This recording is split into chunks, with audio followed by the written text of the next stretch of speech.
¿Qué tal? Buenas tardes. Vamos a hablar esta tarde sobre la nueva iniciativa que se acaba de entregar en el Congreso apenas el día de ayer por el secretario de Hacienda en materia de impuestos federales.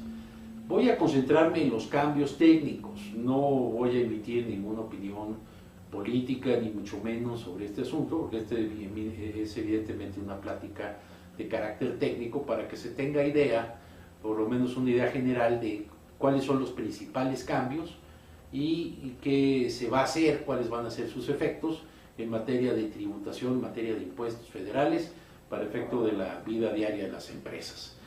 En la revisión de la iniciativa encuentro yo prácticamente 5 grandes cambios. El primero, el más importante, es esta contribución para el combate a la pobreza. Este es un impuesto importante que sale con esta iniciativa, nuevo, a diferencia de los otros.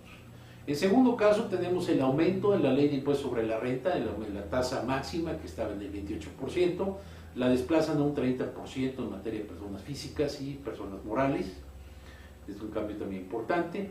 El IDE, por otro lado, también lo aumentan el gravamen. Antes podíamos exentar hasta 25,000 pesos, ahora solamente es hasta 15,000 y mueven la tasa al 3%. Y adicionalmente los impuestos especiales sobre telefonía, sobre todo lo que llamamos vicio, cigarros, bebidas, cervezas, también hay un aumento importante en el impuesto. Y podría decir que también en el caso de lo que es administración tributaria, viene un cambio radical en materia de expedición de comprobantes fiscales. Vamos a empezar con el primer tema.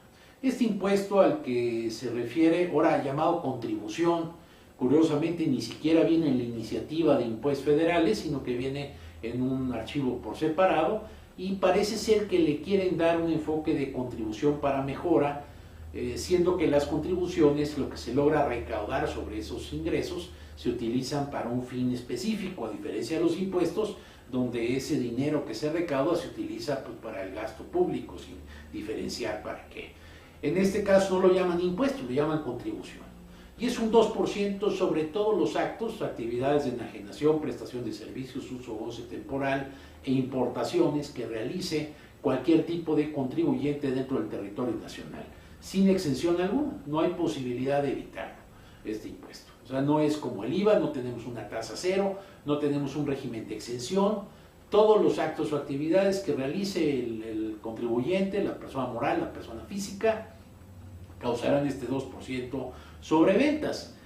Es cierto que es un IVA disfrazado. A final de cuentas, a la hora de revisar la iniciativa, no hay artículo en el cual no sea una referencia directa a la ley del IVA.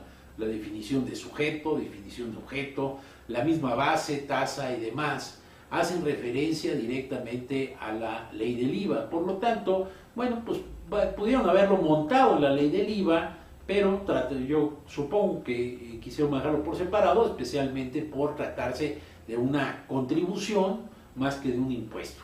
Así es que este es un cambio importante que habría que considerarlo para el año que viene si llegara a pasar esta iniciativa.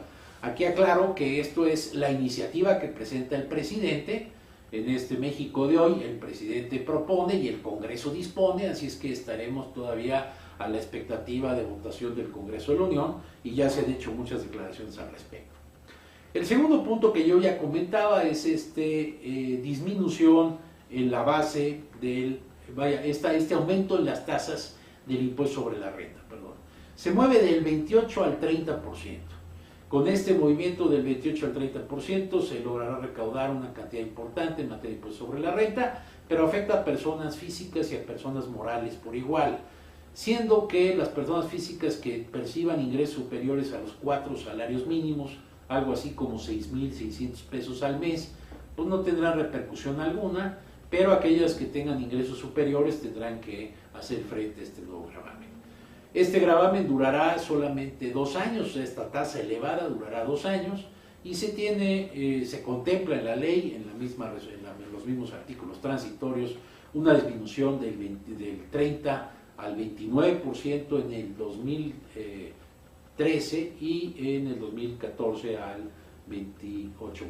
O sea, regresar nuevamente a donde estábamos.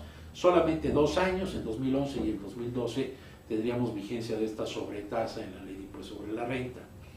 En materia de IDE, ya lo había comentado, se reduce el gravamen, o sea, se reduce el monto del depósito en efectivo, que con esto Hacienda pretende duplicar lo que se recaudó el año pasado por este impuesto, lo que se pretende recaudar por este gravamen, pasar de 3,000 millones a 7,000 y fracción, más que duplicarlo, y gravar operaciones de hasta 15,000, o sea, operaciones de depósitos mayores a 15,000 pesos, afectando de igual manera a las personas físicas, personas morales, con una exención que es de llamar la atención. Se permite que aquellos que están pagando deudas en personas físicas o morales en efectivo no causen este impuesto, porque entonces estaríamos hablando de un costo adicional. Así es que esto se señala claro para lo que son personas físicas y morales, que antes esta separación en esta materia no se hacía. Importante también señalar que tendremos nuevos impuestos en cuanto a la telefonía, todo lo que son celulares, servicios de televisión por cable, todos estos servicios de telecomunicaciones estarán grabados con una tasa del 4%, que si sumamos esa tasa del 4%, por ejemplo en los celulares, recuerden que eso más lo que nos cuestan será la base del IVA, pero tendremos un IVA del 17 en lugar de un IVA del 15, así es que a final de cuentas el IVA, el sobreimpuesto que antes pagábamos sobre este tipo de servicios, que era del 15%, acabará siendo del 21%. O sea, sí es un incremento importante para aquellos que usen este tipo de servicios, estos lo que llamamos actividades especiales, que existe la ley sobre esas actividades. Y un último cambio que llama la atención y que vale la pena meditar sobre esto es el cambio drástico sobre el régimen de expedición de comprobantes fiscales. Como ustedes saben, hasta la fecha, esta expedición de comprobantes fiscales ha sufrido muchos cambios en el tiempo.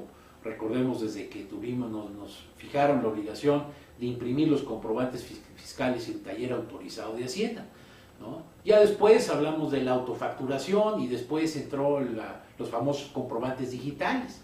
Y todavía llegamos hasta los estados de cuenta como base de comprobación para deducciones de ciertos gastos o compras que realiza el contribuyente. Bueno, ¿qué sucede ahora? Bueno, Hacienda argumenta en la exposición de motivos que todos estos regímenes de facturación, desde emisión de comprobantes fiscales, no la satisfacen, que no son suficientes y que sigue todavía en el caso de comprobantes impresos en papel, el hecho de que algunos contribuyentes llegan a conseguir comprobantes, fotocopias de comprobantes o comprobantes apócrifos y demás. Y también inclusive habla de la factura digital como un hecho que no haya resultado, y no tanto porque no resulte el sistema, sino porque algunos contribuyentes que han optado por este régimen sencillamente no reportan mensualmente a Hacienda y que entonces se pierde el objeto. Así es que entraremos en una nueva era en emisión de comprobantes fiscales, que es una medida muy importante, especialmente si se quiere tener éxito en materia de recaudación. Es una materia de fiscalización ya avanzada. Ahora resultará que a partir del año que viene seguirá habiendo tres formas de emitir comprobantes fiscales. Una, los imprimidos por taller autorizado, con ciertos cambios que ahorita los comentamos. Segundo, el comprobante fiscal digital, con los cambios que ahorita comentaremos, y adicionalmente el estado de cuenta bancaria. En el primer caso estarían los comprobantes fiscales impresos por taller autorizado. Seguirán vigentes, pero solamente se podrán utilizar hasta la emisión de comprobantes de 2,000 pesos. Hasta este será el tope que se podrá usar. Y aún así tendremos que pedirle autorización a Hacienda para estar emitiendo este tipo de comprobantes. O sea, habrá que hacer un trabajo adicional y el contribuyente, por su parte, quien recibe estos comprobantes, se le fija la obligación de verificar que esos comprobantes estén vigentes. Este es un cambio importante, especialmente por el tope. Es decir, que hasta 2,000 pesos, bueno, pues entonces quiere decir que automáticamente a los demás contribuyentes que facturen arriba de esas cantidades, los están metiendo a lo que se llama la factura digital. Ahora, el cambio sobre este comprobante, sobre este documento también es importante, dado que ahora habrá que enterar a Hacienda y Hacienda tendrá que contestarnos cada vez que emitamos uno de estos comprobantes. Por eso es importante los cambios. El estado de cuenta bancario también sufrirá ciertas ciertos cambios, y esto es importante. Yo les recomiendo mucho revisar la iniciativa que está en la página del Servicio de Administración Tributaria y, como siempre, me repito a ustedes como seguro servidor, y muchas gracias por su atención.